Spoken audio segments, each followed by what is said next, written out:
Hello friends, this is part 4 of the living world. इस part के अंदर हम ये पढ़ने जा रहे हैं कि जो मेटाबॉलिज्म है वो कैसे एक डिफाइनिंग प्रॉपर्टी हो सकती है या फिर नहीं है।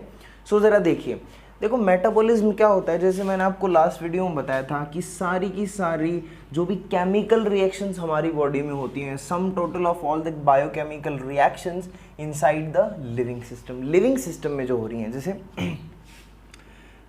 एनाबॉलिज्म प्लस कैटाबॉलिज्म बोला जाता है कि क्या होता है, anabolism plus catabolism is equals to metabolism, ऐसा बोला जाता है ना।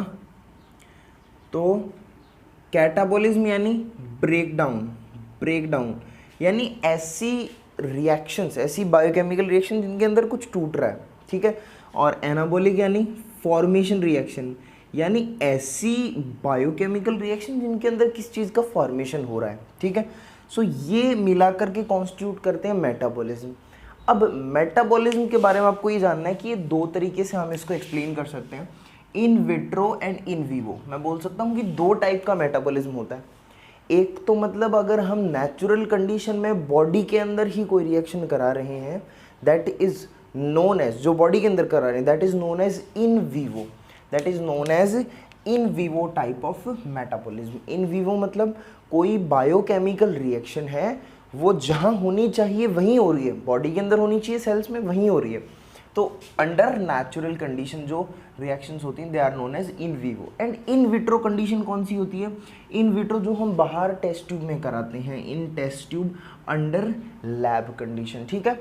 अब एक बात यहाँ पर जानने की है कि ये जो रिएक्शंस है ना, जो बॉडी के बाहर करा रहे हैं, ये रिएक्शन बॉडी के बाहर तो करा रहे हैं, आर्टिफिशियल कंडीशंस में करा रहे हैं, लेकिन ये रिएक्शंस लिविंग रिएक्शन है।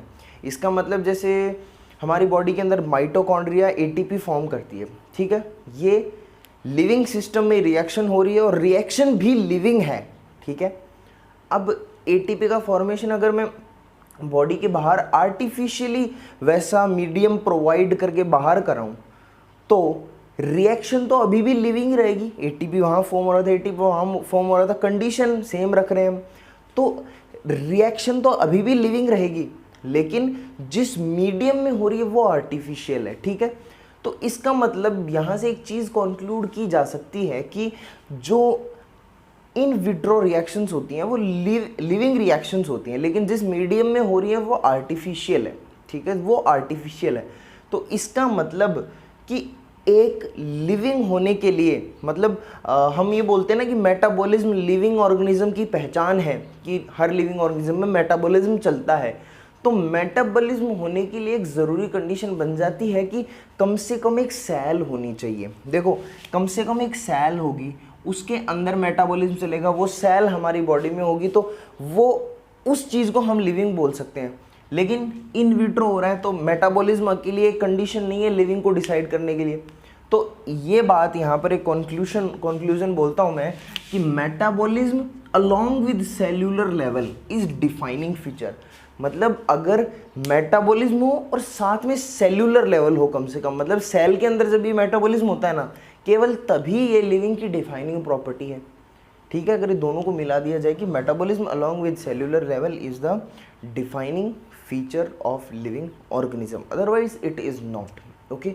सो इसका मतलब कि हमें एक कंडीशन चाहिए कि मेटाबॉलिज्म है बट इसके साथ सेल्यूलर लेवल कम से कम होना चाहिए लिविंग होने के लिए, ठीक है। सो एक कंक्लूजन आप याद रखेंगे, कंक्लूजन याद रखेंगे, metabolism along with cellular level is the defining feature of living organisms. So continue करते हैं नेक्स्ट वीडियो में। Till then take care, bye bye.